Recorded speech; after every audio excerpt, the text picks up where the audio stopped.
My parents liked my twin sister more than me. They spent all the money they were saving for my wedding on her.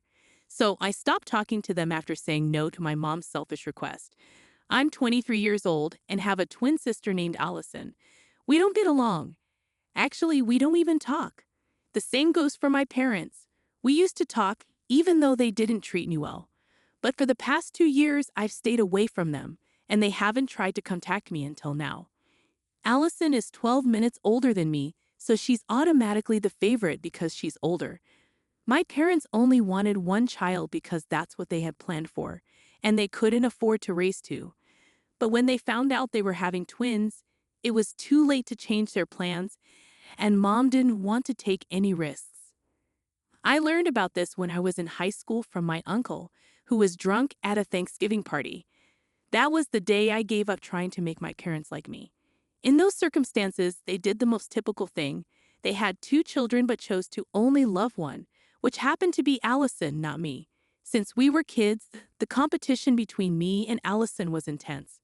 Whatever she did, I tried to do better just to get our parents' approval, but it only made them dislike me more for outshining their favorite.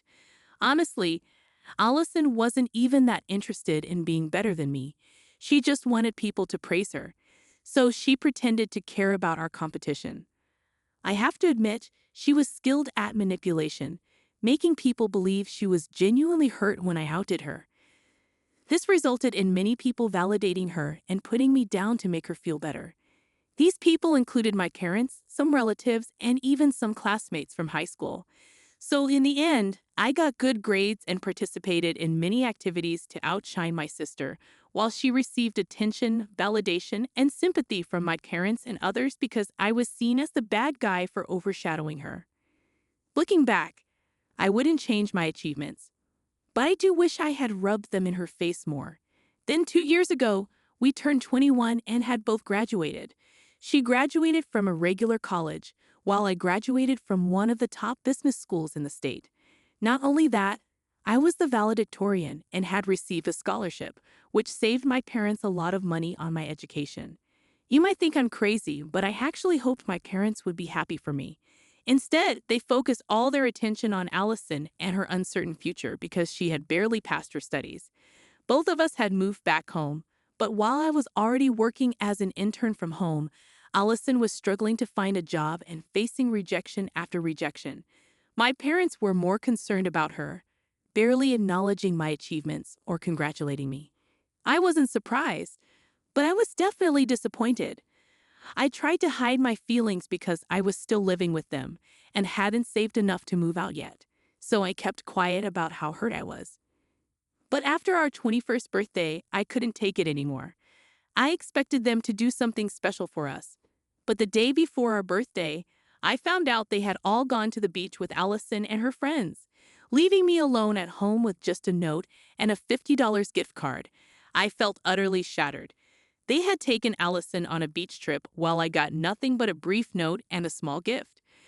Many things have been unfair in my childhood, but this was the last straw. It was so disappointing and heartless that I decided to move out that very day and never look back. I had a few friends who offered to let me stay with them until I could find my own place, which wouldn't take long because the company I was interning at was likely going to hire me after the internship. So I only needed a place to stay for a maximum of 2 months. I packed my things and moved in with a friend without telling my parents or sister, and I haven't looked back since. They didn't miss me enough to ask me to come back. They did call me the day after I moved out, but not to wish me a happy birthday. They wanted to inform me that they'd be back soon and mentioned that I should probably fix the leaky tap. I told them I had moved out, hoping for some kind of reaction, but there was none. My parents seemed fine with it, and Allison didn't care. That was the last meaningful conversation I had with my family. Since then, I haven't visited them, and they haven't reached out to me either. Occasionally, I'd hear about Allison from my friends, but that was the extent of my knowledge about her life. They were unaware of my parents, and my parents knew little about me. Over the past 2 years, I've worked hard and now have my own place. It's not extravagant, but it's a comfortable apartment in a good neighborhood. The rent is manageable with my income, which is quite an achievement considering the struggles many people my age face. I'm content with how my life has unfolded, and I've made a conscious effort to keep thoughts of my family at bay. I recently learned that Allison got married to a businessman much older than her and is now enjoying life in California. I thought everything was fine with my family until 2 days ago when my uncle called, informing me that my parents had been in a serious car accident and wanted to see me urgently. I hurried to the hospital as soon as I could because, despite everything, I'm not heartless. When I arrived, I learned that they had already been there for a couple of days, recovering from their injuries. Their car had been hit by a truck, and although they survived, they were seriously hurt. Unfortunately, they didn't have health insurance because my dad believed in self-sufficiency and thought we wouldn't need hospital care. It's one of the most absurd beliefs I've ever encountered. They had initially reached out to my sister, but she refused to come back or assist them. She felt it was inappropriate for our parents to ask for financial help from her wealthy husbands so soon after her wedding. She didn't want to appear like a gold digger to her spouse. She refused to return because she felt she couldn't abandon her home and her two stepchildren, who weren't biologically hers, but her husband's from a previous marriage. She was busy playing the role of a happy family with her husband's relatives, neglecting her own parents in the hospital after a severe car accident. Even as she wanted to help with the bills, she couldn't afford to, as she was solely dependent on her husband. It was a harsh reality check, shattering the illusion of being the favored daughter and the golden child. I was shocked that they hadn't even bothered to contact me first. When my uncle mentioned that my parents now expected me to cover their medical expenses, I was furious. The amount was substantial, and it would take me a long time to recover financially. I hesitated to spend so much, especially on people who had never shown me any love or care throughout my life. I knew they had other family members who could take care of them, and even if I didn't pay, someone else would step in. It's just that it would be more embarrassing for them to borrow money from others, and they'll likely have to repay it much sooner than they would have to repay me. They explained this while asking me to cover the bills and even promised a quick repayment. So I'm torn. I can either refuse to pay, saving myself from humiliation, or I can cover their expenses, sacrificing my own money and waiting for reimbursement. Honestly, I'm not inclined to help them at all. We haven't spoken in 2 years, and our relationship has been strained for as long as I can remember. They feel like strangers to me now, so I don't feel compelled to assist them. But then again, if I don't help, I'm no better than Allison, which is disheartening. So I'm unsure what to do. Update 1. Hi there, I've made the tough decision not to assist my parents. It wasn't easy, but I'm confident their medical expenses will be covered by other means. They only reached out to me because they were too proud to ask other relatives for help. I haven't informed them of my decision yet. How do you even begin to tell your family you won't be assisting with their medical bills after a serious accident? It's been nearly 5 days since I last saw them, and after reflecting on the comments, I realized I was still unconsciously competing with Allison. Seeing that she didn't offer assistance to our parents, I felt compelled to prove I was the better daughter. I suppose I'll always have that competitive streak, no matter how hard I try. It's become a part of who I am. Many comments rightfully criticized my parents' lack of health insurance, and I couldn't agree more. My father's decision to forego insurance, thinking he was a flawless driver, was incredibly foolish. If I had been involved in their lives, I would have insisted on insurance. He didn't even insure his car, which adds to the recklessness of his choices. They're fortunate that the accident was the truck driver's fault. Otherwise, they'd be responsible for covering the car repairs as well. As for their financial situation, which many of you inquired about, I'd say my parents are comfortable. They're neither wealthy nor struggling. My dad holds a managerial position in his company, and my mom works in HR at a smaller firm. Together, their income is sufficient, especially now that they no longer have to support me or Allison. While growing up, we never faced financial stress, but we also couldn't live extravagantly. We were solidly middle class, and that hasn't changed. I can't understand why my parents wouldn't be able to cover their own medical bills. If they can borrow money with the promise of repayment, they should be able to manage their expenses themselves. They haven't explained the reason to me, and I doubt I'll find out anytime soon. Update 2. I finally mustered the courage to inform my parents that I wouldn't be assisting with their expenses. They had been calling me persistently for the past week, and yesterday I realized I couldn't keep ignoring them until they were discharged from the hospital. So I answered their calls and explained my decision. As expected, they didn't react well. My mom unleashed her anger on me, despite her broken ribs, accusing me of being ungrateful, among other things. My dad simply disowned me and hung up after my mom finished berating me. Surprisingly, their reaction didn't hurt as much as I anticipated. I realized I hadn't felt loved by them in a long time. They hadn't made any effort to contact me or check on me for 2 years after I moved out following their neglect on an important birthday. So I've never really had parents anyway. I'll just continue living my life as I have been for the past 2 years, and even before that. Their reaction doesn't affect me as much as they thought it would. After the call with my parents, my uncle called to give me an earful, but I hung up after a few seconds because I didn't need that negativity from others. Whatever they think of me doesn't matter anymore. My uncle later texted me, informing me that my parents had decided to use the money from the fund they had set aside for our wedding, now that they were in need. They had already used more than half of the wedding fund for Allison's wedding, and whatever was left they spent on a trip to Europe. This left them with little savings, explaining why they couldn't cover their own expenses. So that mystery was solved. My uncle may have intended to make me feel guilty, but instead I felt relieved that I hadn't contributed my hard-earned money to my parents' bills. Their irresponsible spending was their own doing, not mine. Their lack of insurance due to their delusional beliefs wasn't my responsibility either. They could turn to their relatives for help or fend for themselves. I wasn't giving them anything. They were no longer entitled to my time or my money. Update 3. Something really strange happened today, and I need to talk about it. I haven't been able to confide in my friends because most of them don't know much about my family history, and I'm not ready to share it with them yet. So I'm turning to Reddit for support. It's been almost 2 weeks since I last spoke to my parents. A few hours ago in the evening, Allison unexpectedly showed up at my doorstep.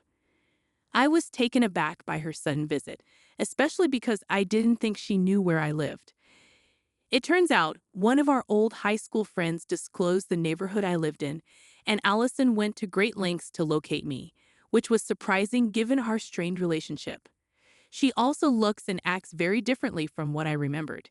She's become more refined and sophisticated, I think, and that's been a huge difference because earlier she used to talk like she was still in high school, but now she sounds more ladylike somehow and even behaves better. Her way of dressing has changed, the jewelry she wears has changed, and even her makeup. It actually felt like I wasn't even talking to Allison today. Everything about her is aged all of a sudden, but one thing that hasn't changed is how she is a person. I guess you cannot put makeup on your heart and tell people to call it Mrs. Davis, like she did with herself. Her personality and beliefs haven't undergone any renovation for sure. I let her in after she knocked at my door, and I was really surprised to see her, but I was also curious to know why she'd come by, so I decided to talk to her. After some small talk about her life, where she told me everything that she'd been up to unprompted and bragged about how fabulous her life was as a stay-at-home mom of 2 toddlers married to a wealthy guy without anything to worry about except for her cuticles. I waited for her to get to the point while politely nodding at her boring speech about how wonderfully underrated being a traditional housewife was. She was even advising me to do the same, so I really couldn't wait for her to finish talking about irrelevant things and get to the damn point, which she did after about 15 minutes of talking about her life. She explained that she had returned on her own initiative because our parents had been pleading for her to visit them after the accident. They didn't ask for her financial assistance, but simply wanted her presence.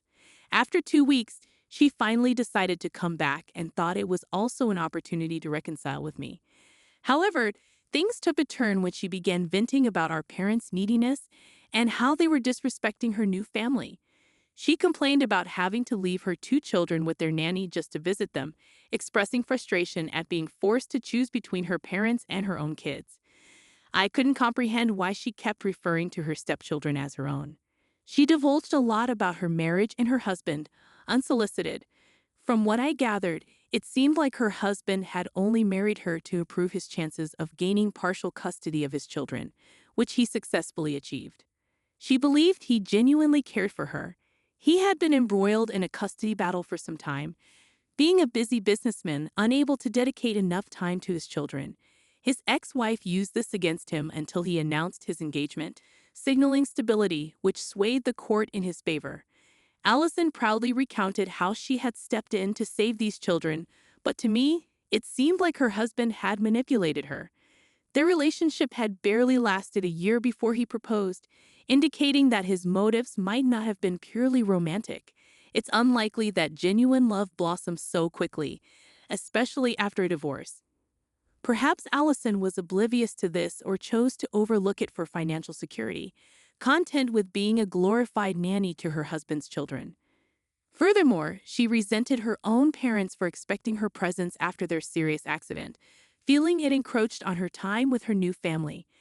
Her new family, however, comprised a husband who may not have held much affection for her and two unrelated children who were just as content with their nanny as they were with her. If there ever was a picture-perfect definition of ungratefulness, it would be embodied by Allison. Though I'm no champion of my parents, hearing her complain about their alleged neediness left me astounded. It was hard to believe that this was the same girl they had favored repeatedly over me. Eventually, she got to the purpose of her visit and informed me she would depart in 2 days. Despite promising our parents she would stay for a month, she felt exhausted from their repetitive recounting of the accident and their ordeal, claiming she needed to return home soon. Now, she expected me to reconcile with our parents and essentially take her place, relieving her of the guilt of abandoning them in their time of need. Unaware that our parents had severed ties with me once again due to my refusal to cover their expenses, she likely assumed they hadn't mentioned it to her, as they rarely talk about me. She sought sympathy from me for having to deal with our parents and leaving her own family behind. Her plan was to leverage this sympathy to manipulate me into becoming our parents' emotional support, as she didn't feel capable of fulfilling that role herself. It was a classic tactic of Allison's, but I saw through it and refused to play along. I had no intention of revealing this to her during her stay at my house, knowing it would lead to conflict. Instead, I gave her a vague assurance that I would try to reconcile, though I knew I had no intention of doing so. She left after urging me to stay in touch, though we both knew she didn't mean it. Frankly, I was relieved to see her go. Not only was she a self-centered and manipulative individual, but she was also dreadfully dull to converse with. Her monotonous tales of life in California left little room for meaningful dialogue. Her life seems to revolve around parties, her stepchildren, and her husband. While she believes she's living the dream, I find it rather pitiful. It's evident that her husband's affection is lacking, and with her stepchildren spending significant time with their biological mother, it's likely they'll always favor her. Yet this is the path she has chosen, and as for me, I'm determined to create a life far removed from my family. Today reaffirmed my decision to distance myself from my parents and sister. They're selfish and callous, with little regard for anyone but themselves, especially Allison. It's disheartening to be associated with such individuals. However, I finally cut ties with all of them, blocking their contacts to ensure my peace of mind. I hope they respect my boundaries and refrain from contacting me in the future. I'm better off without them, and I pray it stays that way.